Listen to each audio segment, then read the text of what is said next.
안녕하세요. 사랑하고 존경하는 성도 여러분. 동경 한국인교회 소식을 함께 나눌 수 있게 되어 진심으로 기쁘게 생각하며 교회를 대신해서 감사의 인사를 드립니다. 그리고 오늘 이 안식일 학교가 기쁨이 충만하고 은혜가 넘치며 사랑이 여기 있다고 고백할 수 있는 안식일 학교가 되기를 기도합니다. 이 시간 함께 하시는 많은 분들은 대부분 꿈과 의지를 가지고 고국을 떠나 이방 땅에서 살아가고 계신 분들이 많으실 것입니다. 어느 분들은 자신의 의지와 상관없이 부모를 따라 한국을 떠나오신 분도 계시겠지요. 또 어떤 분들은 지금 살아가고 계신 곳에서 태어나고 자라신 분들이시다라고 생각합니다.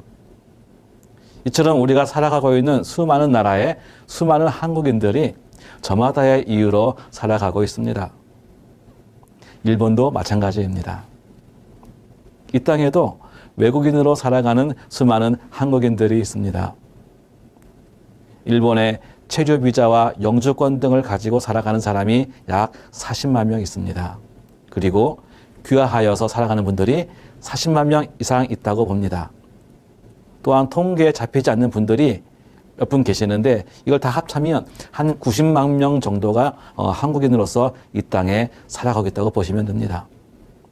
이 90만 명 정도의 한국인들을 더 자세히 들여다보면 북한을 고국으로 삼고 살아가는 사람들이 있고요. 또 남쪽을 고국으로 삼고 살아가는 사람들이 있습니다. 귀화해서 일본 국민으로 살아가는 사람들이 있고 여전히 이방인으로 살아가는 사람들이 있습니다. 또한 생활의 어려움을 피하여 온 사람들이 있고 꿈을 찾아서 온 사람들도 있습니다. 또한 곧 한국으로 돌아갈 사람들, 언젠가는 한국으로 돌아갈 사람들, 그리고 돌아가기를 포기한 사람들, 돌아갈 마음이 처음부터 없었던 사람들, 돌아가고 싶어도 돌아갈 수 없는 사람들. 이처럼 일본에는 살아가는 사람들 숫자만큼 다양한 사연을 갖고 살아가는 한국인들이 있습니다. 이들에게 동경 한국인교회는 때로는 고향 같기도 하고 누군가에게는 친정 엄마 같았으면 좋겠다는 생각을 해봅니다. 동경 한국인교회는 일본에 영주하는 분들보다는 잠시 일본에 거주하는 분들의 비율이 더 많았었습니다. 그런데 2011년 동일본 대지진과 쓰나미가 있을 때 많은 한국분들이 귀국하였고 그 후에 코로나로 인하여서 유학생과 주재원들의 수가 급격히 줄어들면서 자연스럽게 일본에 영주하기로 생각하신 분들의 비율이 더 많아졌습니다. 덕분에 현재 교회에 출석하시는 성도들이 이제 일본에 영주하는 제일 한국인들을 대상으로 하는 선교 활동이 더욱더 활성화되어야 한다는 생각을 하기 시작했습니다. 세계 곳곳에 수많은 한인교회가 있고 다들 어려움 가운데에서 한인 선교를 위해 수고와 헌신을 아끼지 않고 계시다고 생각합니다. 일본도 마찬가지입니다. 특히 한인교회 역사는 꽤 길지만 아직 여러 가지로 선교적 장애와 숙제를 안고 있습니다. 무엇보다도 출석 성도가 적다는 것입니다. 현재 매주 안식일 어른 25명, 어린이 8명 정도가 정기적으로 출석하고 있습니다. 그리고 한국에서 가장 가까운 이웃나라이면서 90만 명의 한국인들이 살아가는 이 나라에 한국인 교회가 동경 한국인교회 한 곳뿐이라는 사실입니다. 오사카에 있었던 한인교회가 문을 닫은 지 수년이 지나고 있습니다. 동경 한국인교회도 현재는 자체 건물이 없어 다른 일본인 교회를 안식일 오후에 3시간 동안 임대해서 예배를 드리고 있습니다. 일본인 교회다 보니 같은 재림교회임에도 불구하고 사용함에 있어서 여러 눈치를 봐야 하는 형편입니다. 사용 시간을 정확히 지켜야 하고 매달 5만 엔의 사용료를 지불하고 있음에도 성도의 교제를 위한 예배 후에 식사도 아직 허락을 받지 못한 상태입니다. 물론 작년까지는 10년 전에 구입하여 그동안 잘 사용하던 건물이 있었으나 낡고 보수할 것이 너무 많아서 유지보수의 한계를 느끼고 결국 매각을 결심하였고 지금은 다시 교회로 사용할 건물을 찾고 있는 중입니다. 수십 년의 교회 역사가 있음에도 아직 교회다운 교회를 가져보지 못한 성도들이 이번에야말로 제대로 된 교회를 준비하여 교회의 다음 세대들이 교회 건물에 대한 부담 없이 오직 제일 한국인 선교회만 전념할 수 있게 되기를 간절히 기도하고 또 준비하고 있습니다. 일본에서 한국인 교회가 예배와 선교에 전념하기 위해서 필요한 건물을 가지려면 약 2억엔 정도가 필요합니다. 현재 진행 건물 매각 금액과 함께 여러 성도와 한국교회가 헌신해 주셔서 약 1억엔이 준비가 되었습니다. 앞으로 1억엔만 더 준비하면 되는데 다시 저희 앞에 또 하나의 큰 산이 앞길을 막고 있는 상황이 발생하였습니다. 18년 전에 잠시 사용하다 처분한 건물이 있었는데 그 터를 구입한 측에서 건축 과정에 토양에 오염물질이 나와서 그걸 제거하는 데 들어간 경비를 청구하는 소송이 현재 진행 중에 있습니다. 지금 상황에서는 2천만 원 정도를 교회가 보상해 주어야 합니다. 이 재판이 4월이면 결론이 날 것 같은데 상대가 구청이기 때문에 교회에 전적으로 불리한 상황입니다. 여러분들의 간절한 기도가 정말 필요합니다.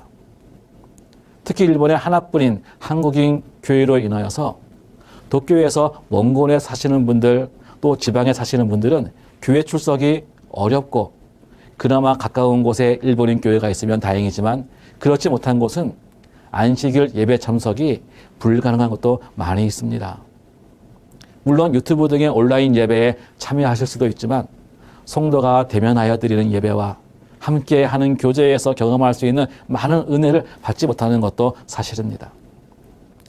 그래서 동교 한국인 교회는 지금까지의 교회 이름에 동경이라는 어떤 지역을 한정하는 단어가 주는 한계를 넘어서고자 제일 한국인 재림 선교회라는 이름으로 일본 전역에 살아가고 있는 제일 한국인들을 대상으로 선교 활동의 폭을 넓혀가고자 하고 있습니다.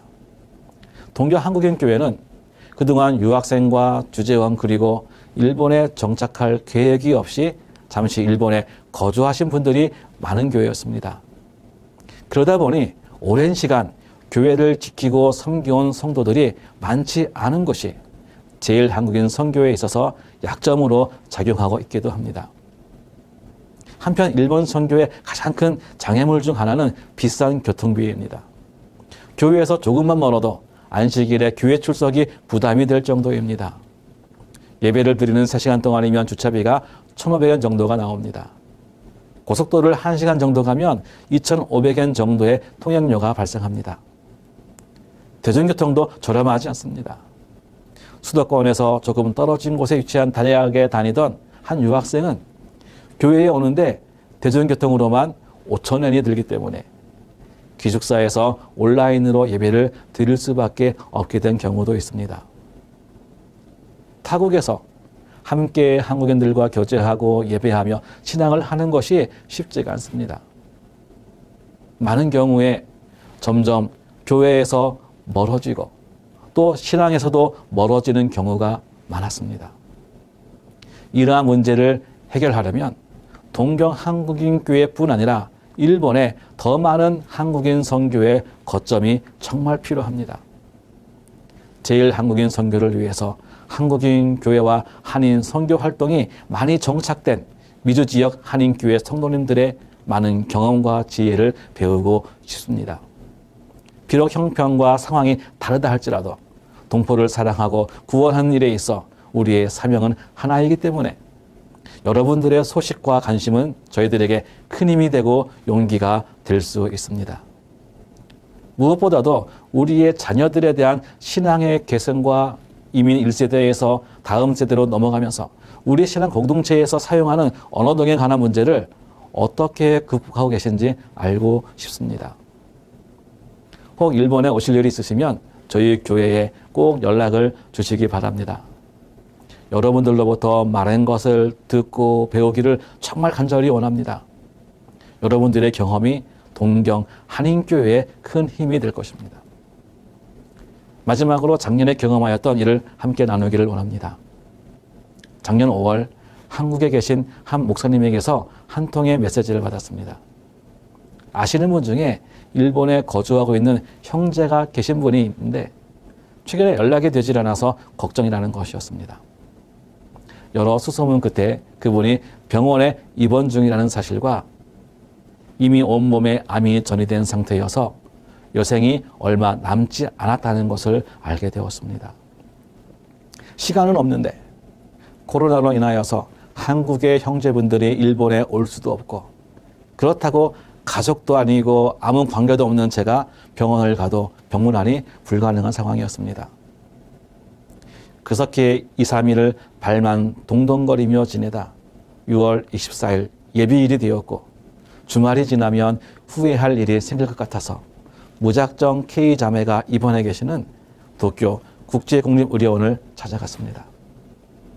그리고 K자매의 한국 형제의 아는 사람으로 면회 신청을 하였습니다. 평소라면 불가능할 것 같은 면회 신청이 하나님의 은혜로 허락되어 10분간의 시간이 주어졌습니다.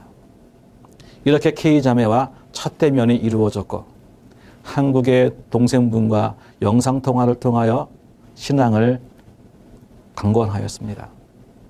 또 그리스도 예수 안에서 얻는 구원과 소망을 전하였습니다.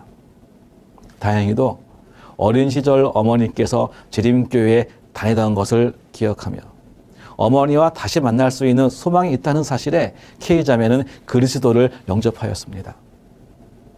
지나온 삶을 회개하고 신앙 고백을 통하여 K자매는 재림성도의 일원이 되었습니다.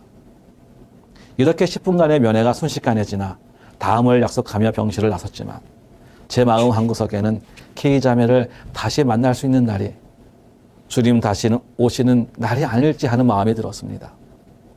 결국 K자매는 6월 26일 타국에서 외롭게 홀로 살아온 인생의 짐을 내려놓았습니다.